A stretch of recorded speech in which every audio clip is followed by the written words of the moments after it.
ओवीज kitchen या recipe चॅनलमध्ये तुमचे स्वागत आहे। तर आज आपण अगदी गावरान पद्धतीने झणझणीत असं हटून बेसन करणार आहोत। या पद्धतीने जर तुम्ही बेसन केलं ना तर नक्कीच 2 भाकरी जास्त खाल, इतकं जास्त चविष्ट हे बेसन आहे। करण्याची पद्धत थोडीशी वेगळी आहे। तुम्ही नेहमी त्याच पद्धतीने बेसन तर नक्कीच करत असाल, पण एकदा या पद्धतीने नक्कीच करून बघा, खूप जास्त चविष्ट होतं। तर चला थोडाही वेळ न घालवता लगेच व्हिडिओला सुरुवात करूया। त्याआधी जर चॅनलवरती नवीन असाल आणि चॅनलला अजूनही सबस्क्राईब केलं नसेल तर नक्कीच एक लाईक एक सबस्क्राईब करून घ्या, कारण की नवीन यूट्यूबरसाठी तुमचे एक लाईक एक सबस्क्राईब हे खूप जास्त मोलाचं असतं। तर बघा, इथं गॅसवरती एक कढई तापत ठेवलेली आहे। कढईमध्ये मी 2 ते 2.5 पळी इतपत तेल घातलेलं आहे।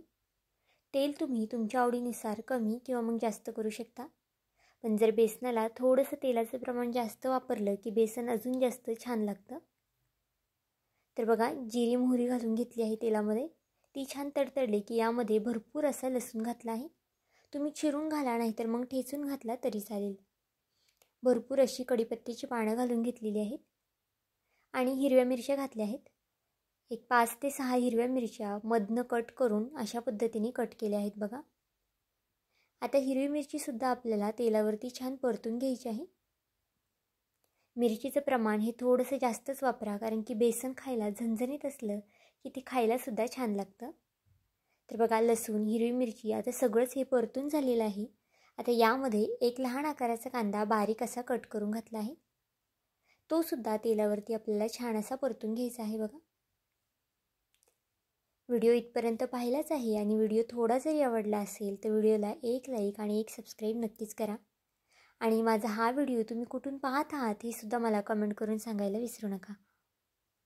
तर बघा, कांदा थोडासा परतत आलेला आहे।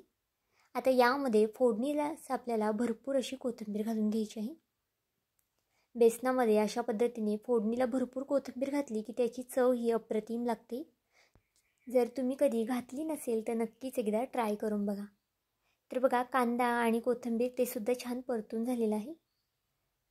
कांदा जास्त सुद्धा आपल्याला गोल्डन वगैरे करायचं नाही, अगदी व्हिडिओत दाखवल्याप्रमाणे कांदा आपल्याला परतून घ्यायचा आहे बघा।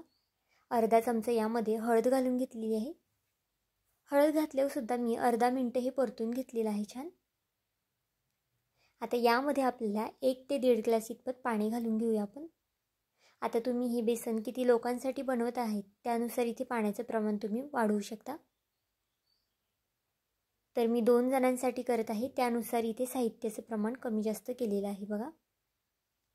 पाण्याला छान अशी उकळी आली आहे। चवीनुसार मीठ घालून घेतलेलं आहे आणि यानंतर आपल्याला यामध्ये थोडं अशा पद्धतीने बेसन टाकून घ्यायचं आहे।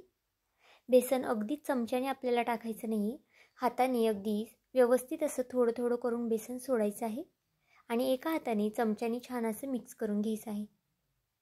अगदी अप्रतिम लागतं अशा पद्धतीने हटून बेसन केलं तर।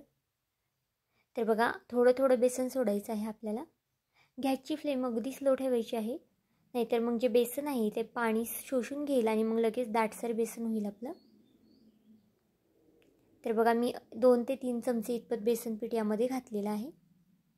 तुम्ही जितकं पाणी वापरताय त्यानुसार तुम्हाला कमी जास्त बेसन पीठ लागू शकतं। तर पाहू शकता, अगदी व्यवस्थित असं आता हे हलवून घेतलेलं आहे मी। आता यावरती आपल्याला झाकण ठेवायचं आहे। तर 1 ते 1.5 मिनिटासाठी मध्ये आधी आपल्याला झाकण ठेवायचं आहे आणि मध्ये आधी चेकसुद्धा करायचं आहे।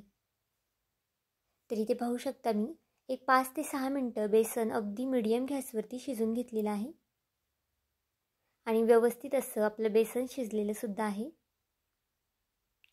बेसन शिजायला एक 5 ते 6 मिनिटं आरामात लागतात। तर बघा, अगदी दाटसर आणि व्यवस्थित असं आपलं बेसन छान झालेलं आहे।